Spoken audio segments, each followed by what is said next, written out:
और ब्रेक के बाद अब बात बांग्लादेश की। कल बांग्लादेश की अपदस्थ प्रधानमंत्री शेख हसीना को वहां की एक अदालत ने फांसी की सजा सुनाई। उसके बाद से ढाका में हालात बेहद तनावपूर्ण हैं। मौजूदा सरकार के मुखिया मोहम्मद यूनुस ने बांग्लादेश की मीडिया पर शेख हसीना सहित उनके समर्थन में खबरें दिखाने पर पाबंदी लगा दी है, जिसको लेकर भी विरोध देखने को मिल रहा है। आवामी लीग ने देशव्यापी बंद बुलाया था, तो पूरे देश में सुरक्षा बढ़ाकर किसी भी हिंसक घटना को रोकने के पूरे प्रबंध मौजूदा सरकार के द्वारा किए जा रहे हैं।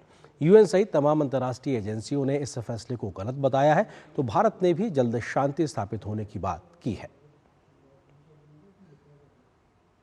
बांग्लादेश के इंटरनेशनल क्राइम्स ट्रिब्यूनल ने मानवता के खिलाफ कथित अपराधों के लिए वहां के पदस्थ प्रधानमंत्री शेख हसीना को फांसी की सजा सुनाई है। सोमवार को जब शेख हसीना को सजा का ऐलान हुआ तो उसके बाद से बांग्लादेश में कई जगहों पर हिंसक प्रदर्शन की खबरें सामने आईं। बीती रात ढाका में माहौल तनावपूर्ण बना रहा और मंगलवार को भी दिन भर तनावपूर्ण शांति बनी रही। फैसले के खिलाफ अवामी लीग ने देशव्यापी पूर्ण बंद बुलाया था। प्रमुख शहरों में सुरक्षा बल सड़कों पर कड़ी निगरानी बनाए हुए है। बांग्लादेश के हालात के मद्देनजर कार्यकारी सरकार के मुखिया मोहम्मद यूनुस ने आदेश दिए हैं कि शेख हसीना के किसी भी बयान को मीडिया में न दिखाया जाए।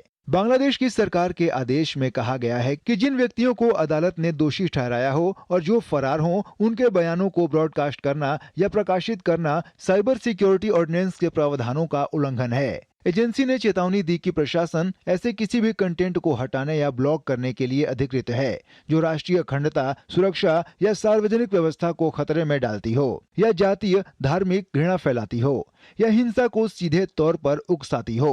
यूनुस सरकार के इस फैसले पर बांग्लादेश में जबरदस्त विरोध भी देखने को मिल रहा है। इस बीच सैकड़ों पत्रकारों ने फैसले पर गंभीर चिंता व्यक्त की है। पत्रकारों ने चेतावनी दी कि अंतर्राष्ट्रीय अपराध न्यायाधिकरण की पक्षपातपूर्ण और अपारदर्शी प्रक्रिया देश में कानून के शासन के लिए बड़ा खतरा है। पत्रकारों ने इस फैसले को तुरंत रद्द करने और पूरी पारदर्शिता व निष्पक्षता के साथ न्यायिक प्रक्रिया दोबारा शुरू करने की मांग की। भारत के पड़ोसी देश में बीते साल अगस्त के बाद से बिगड़ते हालात के बाद सोमवार को हुए इस बड़े घटनाक्रम को तमाम जानकार बांग्लादेश में बढ़ती अस्थिरता के तौर पर देख रहे हैं।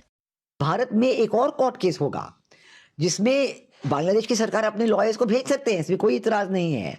वो भेजें, यहाँ पे कोर्ट केस हो, फिर निर्णय होगा कि ये जो कोर्ट केस बांग्लादेश सरकार ने किया है इसके तहत शेख हसीना का वर्डिक्ट जो है ये वाजिब है कि नहीं और इनको वापस भेज सकते हैं कि नहीं। This government has not sought any vote, nor do they have the mandate of the people, but they claim to have, but they don't. Because they have not gone through any proper election, which is free, fair and inclusive. So that's the dilemma for Bangladesh. ये expected था कि ये जो tribunal है ये एक sham court की तरह काम करेगा और ये जो सजा है सजाए मौत ही देगा शेख हसीना को, क्योंकि ये नहीं चाहते कि शेख हसीना वापस आए बांग्लादेश के अंदर और वो उसकी पार्टी जो है अवामी लीग जो है वो लड़े और वो जीत के निकले। बांग्लादेश के पूर्व पीएम पर सुनाए गए फैसले को लेकर अंतर्राष्ट्रीय जगत में भी प्रतिक्रियाएं सामने आई हैं। संयुक्त राष्ट्र महासचिव के कार्यालय ने फांसी की सजा को पूरी तरह गलत बताया है। इसके अलावा अंतर्राष्ट्रीय मानवाधिकार संस्था एमनेस्टी इंटरनेशनल ने भी शेख हसीना के खिलाफ फैसले को अन्यायपूर्ण बताया है।